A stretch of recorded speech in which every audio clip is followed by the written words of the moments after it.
NEET का एक सवाल देखते हैं। Two identical charged spheres suspended from a common point by two massless string of length L. हाँ भाई, आसान सी बात है कि एक किसी छत पर से किसी चीज़ को लटकाया गया है भाई। तो मान लो ये बीच वाला हिस्सा, तो इधर से एक ये चीज़ हो गई और एक सी कॉमन पॉइंट से एक और चीज़ को लटका दिया गया, और दोनों सेम लेंथ एल थे, दोनों के लेंथ एल और दोनों की मास एम होगी, सेम होगी। दिया नहीं है लेकिन चलो भाई, कोई एक ऑब्जेक्ट है, इसकी मास नहीं है कुछ भी, बल्कि इस ऑब्जेक्ट की है जो लटकाई गई है। चलो, are initially at a distance d, जहाँ d is very less than l. तो इनिशियली कुछ दूरी पर होंगे, इन दोनों के बीच की दूरी इनिशियली क्या है, डी है। अभी डी बहुत ही छोटी इससे, हालांकि यहाँ तो नज़र नहीं आ रही है, चलो मान लेते हैं बहुत छोटी है एल से। चल, apart because of their mutual repulsion. क्यों अपार्ट है? क्योंकि दोनों तो आइडेंटिकली चार्ज है, नहीं दोनों पे क्यू चार्ज है, तो रिपल्शन होगी, इसलिए दूरी है। The charge begin to leak from both spheres at a constant rate, यानी किसी रेट से, किसी तर्ज से ये चार्ज निकलने लगती है दोनों में से बराबर बराबर आराम से। तो भाई चार्ज कम निकलने लगेगी तो forces, mutual electrostatic force attract, repulsion कम होती जाएगी, तो करीब होती जाएगी, करीब होती जाएगी। So as a result the spheres approach each other, इसलिए एक दूसरे से करीब आएगी विथ अ वेलोसिटी v, एक किसी वेलोसिटी v से। Then the v varies as a function of distance x। लेकिन इसके बाद ये कह रहा है कि जो ये वेलोसिटी है वो वैरी करेगी, बदलेगी। कैसे बदलेगी? यानी कि कांस्टेंट वेलोसिटी नहीं रहेगी, बल्कि ये डिस्टेंस x के हिसाब से बदल रही होगी। जाहिर सी बात है, चूंकि इलेक्ट्रोस्टैटिक फोर्स 1/r² होता है, यानी 1/x² दूरी से, इस वजह से जो ये फोर्स भी बदल रही होगी और जिसकी वजह से वेलोसिटी भी पर असर हो रहा होगा। तो हमें क्या निकालना है? Then the v varies as a function of distance x between the spheres as, इनमें से किस तरह से बदल रही होगी। पहला ऑप्शन है कि वेलोसिटी बदल रही होगी प्रोपोर्शनली √x, और दूसरे ऑप्शन है velocity proportional x, third option है वेलोसिटी प्रोपोर्शनल 1/√x, और फोर्थ है वेलोसिटी प्रोपोर्शनल टू x⁻⁻1, यानी 1/x सिंपली। क्या होगा जवाब? थोड़ा सा सोचते हैं और देखते हैं मेरा सॉल्यूशन।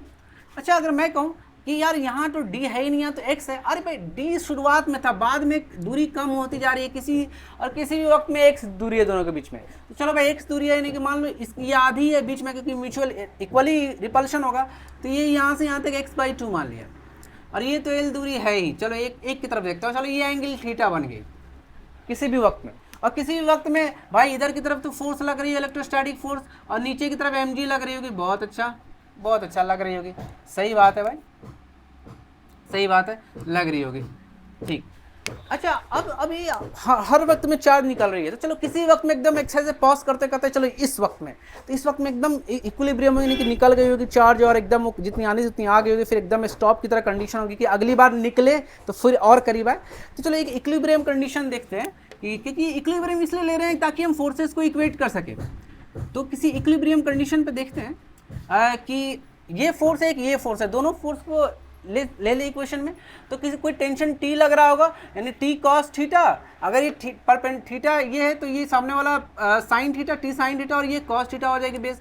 तो T sine theta by cos theta, sine theta नहीं, ये वाला हिस्सा, इधर एक फोर्स लग रही होगी, इधर एक फोर्स लग रही होगी T साइन थीटा, एक उधर ऊपर की तरफ लग रही होगी T cos थीटा, अगर ये थीटा है तो।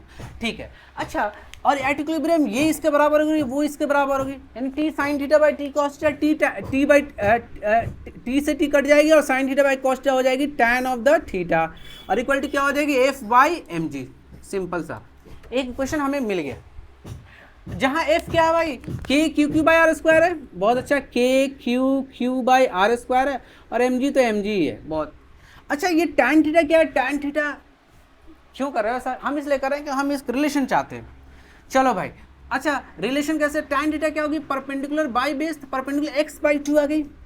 देखो रिलेशन में कैसे आ गई, यहाँ पर चार्ज आ रही है और यहाँ पर x आ रही है। अब सर वेलोसिटी तो आई नहीं कहीं से, तो वेलोसिटी का तो बात ही नहीं हो रहा है इस पूरी इक्वेशन में कहीं से भी, तो कैसे आएगी वेलोसिटी? कहीं ना कहीं क्या dx/dt करके आ सकती है, यानी कहीं ना कहीं यहीं से आने वाली है। तो फिर हमें x को भी ख़त्म नहीं करना है, तो कैसे करेंगे? देखते हैं कैसे करेंगे। तो x/2 हो गया, tan थीटा यानी sine theta by cos theta, ये वाला इसे क्या है? ये इतना स्क्वायर माइनस इतना स्क्वायर इज इक्वल टू इतना स्क्वायर, यानी कि कह सकते हैं L² - x² / 4 का अंडर रूट।